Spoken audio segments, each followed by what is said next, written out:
రాజు ఆ కొండలకి కనపడుతుంది ఎప్పుడైనా పై వరకు వెళ్ళావు నువ్వు ఎప్పుడైనా చాలా సార్లు పై వరకు అక్కడ తేనెలు ఎక్కువ ఉంటాయి అన్న. ఆ పైన బుర్రతేనె అన్నది ఉంటుందన్న. అంటే 2 రాల్స్ అందులో పెడతాయిన తేనె చాలా బాగుంటుందన్న. చాలా వీడియోలో పెట్టానండి, అవి కూడా చూడండి తప్పకుండా. ఈసారి తెప్పించి పెట్టి నేను వస్తాను వచ్చింటా ఈసారి తప్పకుండా అన్న. మనం ఇంటికాడ పెట్టడం కదన్న, మనమే వెళ్దాం. వెళ్ళి ఆ ఎక్స్పీరియన్స్ మీకు కూడా బాగుంటుంది కదా. వెళ్దాం. ఆ లోపల ఉంటుందన్న తేనె, చాలా బాగుంటుందన్న. దాన్ని ఏమంటారంటే బుర్రతేనె అంటారు కొంతమంది. తేనె తీసుకొచ్చి ఏం చేస్తాను? అది అమ్ముతామన్న. లీటరు 600కి, ధరత 500కి అమ్ముతామన్న. మాకేం వచ్చేదన్న, మా ఇంటికాడ నుంచి ఇంత దూరం వచ్చి ఆ తేనె తీసి అమ్ముకుంటే 600 వస్తాయన్న.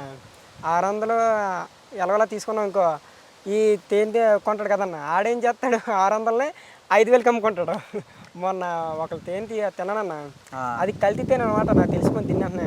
చాలా మంది సిటీలో కొనుక్కుంటారు కానీ తేనె అది నిజమైన తేనె కాదు, స్వచ్ఛమైన తేనె కాదు, అదంతా డూపు తేనె అన్నమాట.